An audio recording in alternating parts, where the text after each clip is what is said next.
This is Roy, and we're going to read this book called 5 O'Clock Charlie today.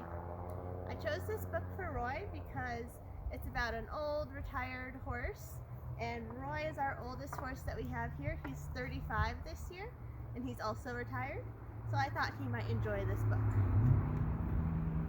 Alright, ready, buddy? Okay. So we're reading 5 O'Clock Charlie by Marguerite Henry.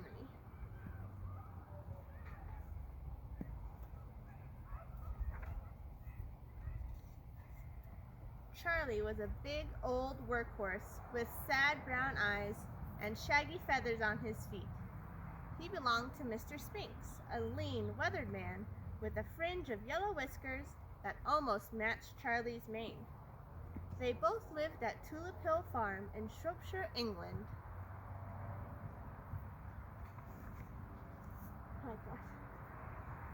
Mr. Sphinx and everyone else thought Charlie was too old to work. Everyone, that is, except Charlie. He had reached the great age of 28, but in spite of his years and his dignity, he could still roll over, not just halfway, but a complete once-over. It was tremendous to behold. And when his rheumatism didn't bother him, he kicked and capered like any frisky colt. You do that too, huh, Roy? Yeah. Mr. Spinks was a tough yet tender man. He thought a lot of Charlie, who had been a strong puller in his day. So he retired him and gave him a field all to himself, with a nice rain barrel for drinking water. Of course, it was a small field, and nothing much would grow on it anyway. Nothing but nasty thistles and chickweed.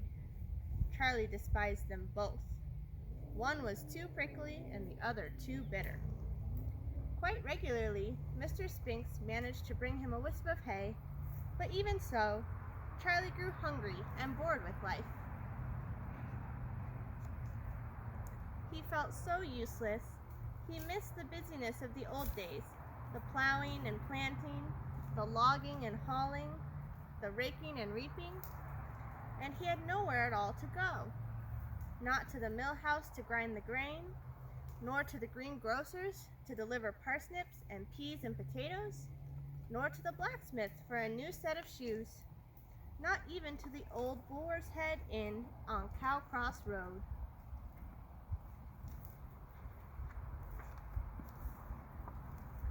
Perhaps what happened at the Boar's Head was what he missed most of all.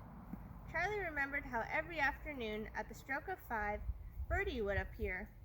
She was not a bird at all. She was a plump-chested cook in a white apron. She would bounce out of the inn like a cuckoo from a clock. Then she would pull a stout rope beside the door, which set a bell to ringing. This meant that the apple tarts were nicely browned and ready to come out of the oven. Quick as flies, the people would come swarming. There were teamsters and tailors, carpenters and cobblers, bankers and barristers, goldsmiths, silversmiths, and blacksmiths. They came afoot, they came on wagons, they came in fine carriages. In the courtyard they separated. Some went indoors, and others gathered at the swing-out, swing-in window to the kitchen. Mr. Spinks was one who went inside. He enjoyed a bumper of punch with his apple tart. Charlie was always left standing at the hitching rail with the lines wrapped loosely around it. He towered above the elegant little hackneys and the workaday cobs. The moment Mr. Spinks disappeared, Charlie used to pull the lines free and lumber over to the swing-in, swing-out window. There, he would wait politely while the two-legged creatures were served. They all slapped him affectionately on the rump as they passed by him, back to their carts and carriages. Then at last it would be Charlie's turn. His nostrils would flutter in excitement as Bertie held out the flat of her hand.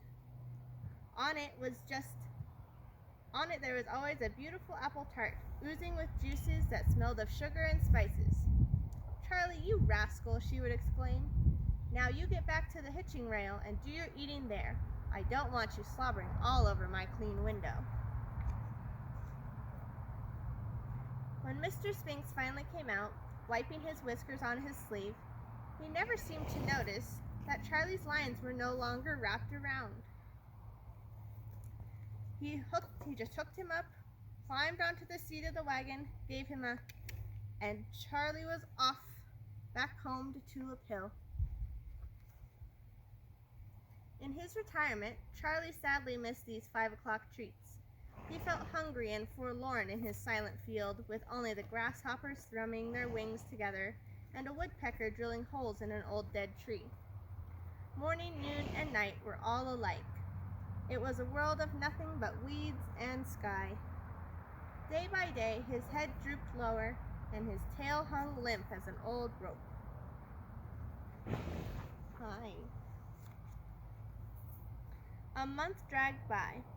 Then one afternoon, a curious thing happened. Charlie was roused from his daydreaming by the wind.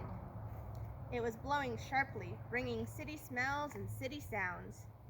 He lifted his head, and suddenly the time clock in his mind began ringing. It was as if he heard a bell.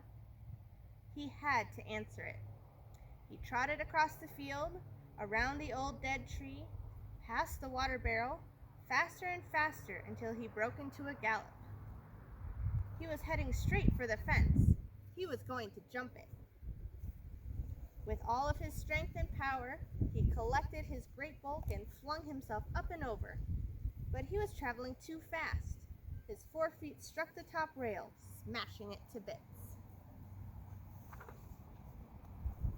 He didn't even feel or hear the crash. He was over. He was free. In a burst, he was down the lane and out upon the pike, galumphing towards the village. His feathers swished, his hoofs clanked. Clop, clop, clippity-clop. Stately and bold and full of purpose, he trotted gaily around the bend, down through a gap in the hills, past the old steepled church, and into Crow Cross Road.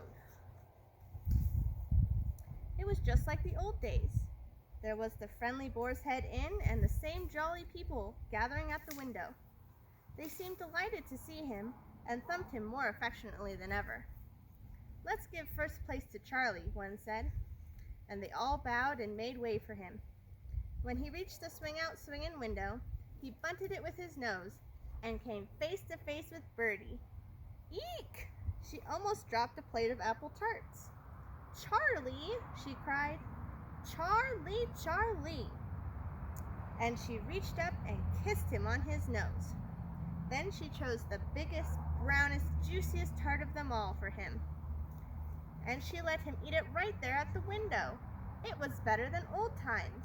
There was no waiting in line and no wagon to pull. Charlie hadn't been so happy in weeks. He trumpeted his joy to the people. Then, with a snort of a greeting to the unfortunate horses tied at the rail, he galumphed back home at an easy gait, the feathers on his feet swinging in the little breeze he made. He felt young and frisky again, and his loneliness vanished like a fog when the sun comes out. Each day now, he trotted to the inn and arrived at a jot before 5 o'clock, and each day he bunted the swing-out, swing-in window and poked his nose into the kitchen. If the kettle was hissing and the dishes were making a clatter, he let out a lusty bugle to make Birdie notice him. She always jumped and grabbed herself like an icicle had been dropped down her front. "Lord love a duck," she exclaimed. "It must be time to ring the bell. What would I do without you, Charlie?" And she bounced out of the inn like the cuckoo from the clock, and soon the bell was binging and bonging, and farmers' wagons were pulling up, and fine carriages were all about, and people were swarming up to the inn for their apple tarts and tea. Slowly, a beautiful thing began to happen. Birdie began depending more and more on Charlie to remind her when it was tea time. He became her alarm clock. Then something even more wonderful happened. She taught him how to take the rope between his big yellow teeth and ring the bell himself. At last he had something important to do, every day, rain or shine, summer or winter.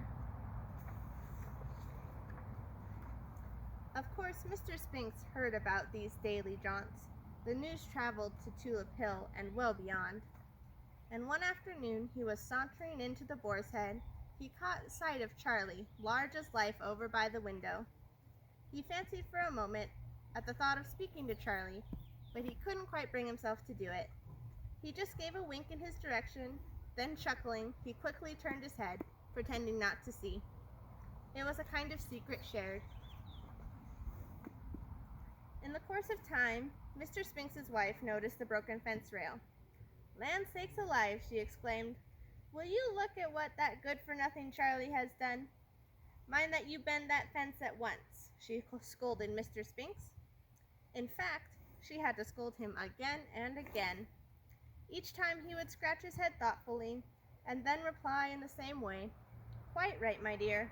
Someday I'll fix it." But he never did. All right. There was our book. Good boy, Roy. Was that good story time? Yep. Okay.